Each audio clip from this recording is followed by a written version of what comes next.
경매를 배우러 왔습니다. 똑똑똑에 경매 투자를 하고 싶은데요. 어느 정도 자금이 있어야지 경매 투자를 시작해 볼 수 있을까? 이렇게 이제 그 경매 초보가 묻는 부분을 한번 설명드리도록 하겠습니다. 경매 초보들은 항상 이런 걸 묻죠. 어느 정도 있어야지 시작할 수 있겠냐? 이런 걸 묻습니다. 그러니까 이거가 이제 그 궁금한 거는 이해가 됩니다만은 저 같은 경우에 이제 처음에 시작한 게 이제 1,600만 원으로 시작했기 때문에 이때 이 작은 돈으로 시작할 때에도 어느 정도 있으면 이 경매를 할 수 있을까라는 생각 자체를 솔직히 안 했습니다. 왜? 돈에 맞춰서 사면 되지. 이렇게 생각했습니다.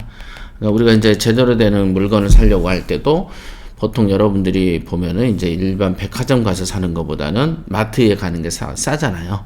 그 다음에 마트보다는 다이소에서 사는 게 좀 싸죠. 그렇죠. 그러니까 물건이란 건 돈에 맞춰서 사면 되지 왜 어느 정도 있어야 시작할 수 있는가를 질문할까요? 시작도 안 해놓고. 그죠? 그래서 어느 정도 돈이 있으면 시작할까요? 라는 생각을 먼저 해소한 연후에 비로소 그때쯤에 그 직성이 풀리면 내 호주머니 예를 들면 3천 있어요.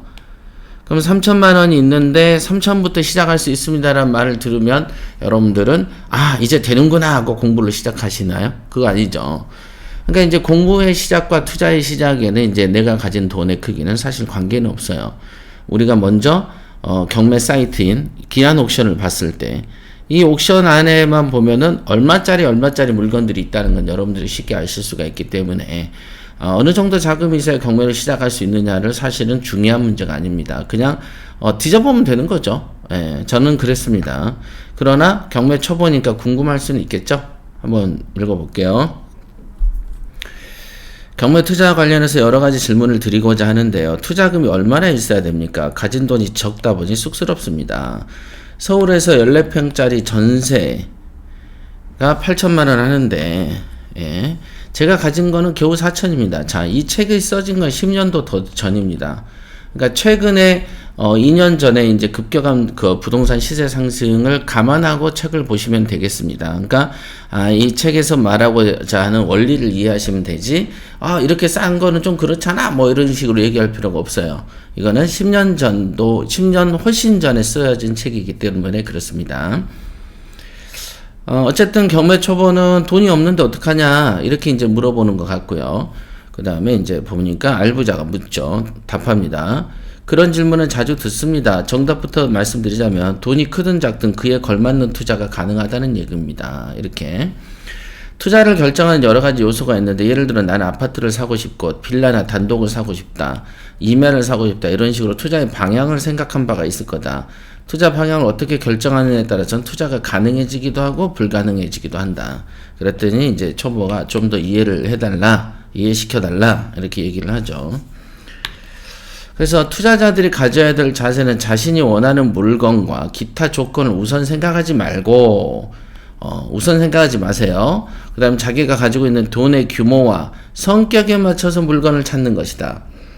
즉 뭐냐면 나는 무엇을 원해라고 말하지 말고 내가 가진 돈하고 돈의 크기, 그 다음 돈의 성격을 먼저 생각하고 물건을 고르라 이겁니다. 알고 보면은 너무 당연한 말인데 경매 초보님이 현재 10만원 있으면 쇼핑하러 갔습니다. 눈에 드는 물건 가격이 30만원이라면 10만원으로 살 수가 없지요? 네. 쇼핑을 갔는데 마음에 드는 물건이 30만원이라면 그 물건은 포기해야 된다. 자, 맞지 않습니까? 내 호주머니에 10만원 있는데 마음에 드는 물건이 30만원이에요. 그럼 당연히 못 사는 거지. 그리고 굳이 산다면 가지고 있는 10만원에 맞춰서 물건을 선택할 거다. 왜? 10만원밖에 없으니까. 이와 마찬가지로 경매 투자자가 가지고 있는 투자의 가용 금액의 규모에 맞춰서 물건을 선정하면 되는 것이다.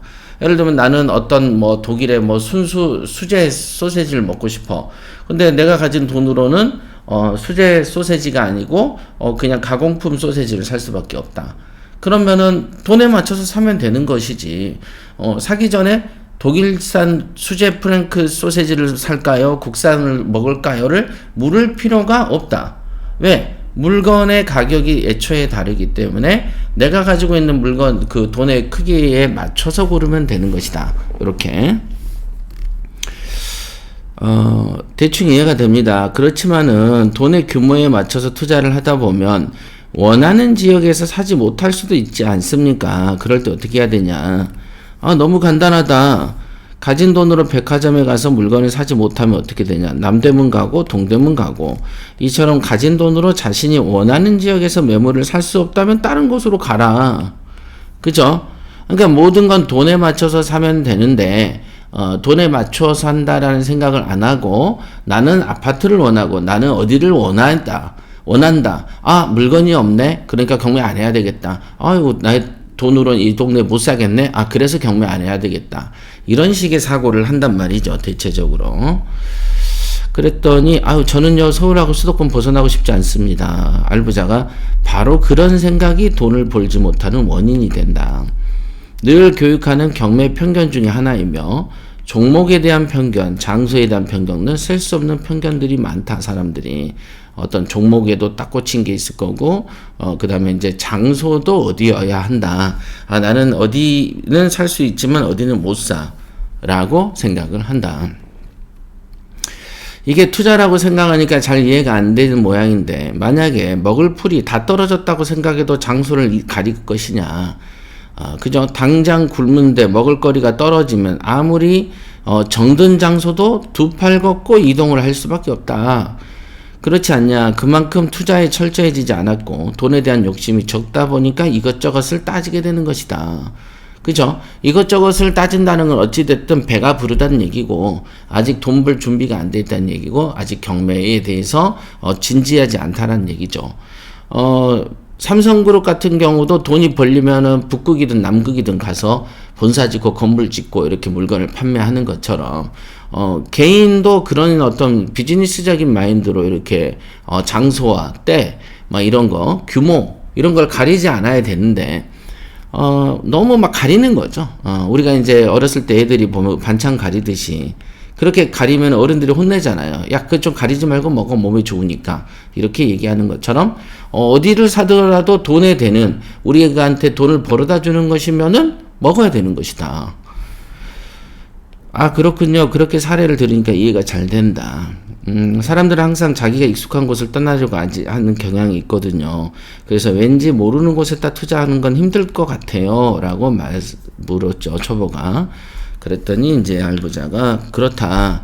누구도 잘 모르는 곳에다가 투자를 하려고 하면 걱정이 앞서기 마련이고, 심지어 어떤 사람은 자신이 송파구에 살아서 강남하고 강동은 괜찮은데 강서나 구로는 안 하고 싶다고 하는 사람도 있다. 또 어떤 사람은 서울은 좋은데 인천은 안 된다고 생각하고, 경험이 적은 사람일수록 시야가 좁고 그래서 편견이 많다. 경험이 적을수록 편견도 많고 시야도 좁아집니다. 자, 이런 편견은 대체로 종잡을 수 없는 경우가 다반사고, 경매 투자자 스스로도 자신이 뭘 원하는지를 모른다. 이거는 오로지 편견 때문에 그렇습니다. 생각해 보세요. 기업을 보시면 한국에서 생산 원가가 높아지면 공장을 해외로 옮기지 않습니까? 외국 기업도 그렇게 하지 않느냐. 그죠? 그 이유가 뭐냐? 돈을 벌기 위해서가 아닙니까?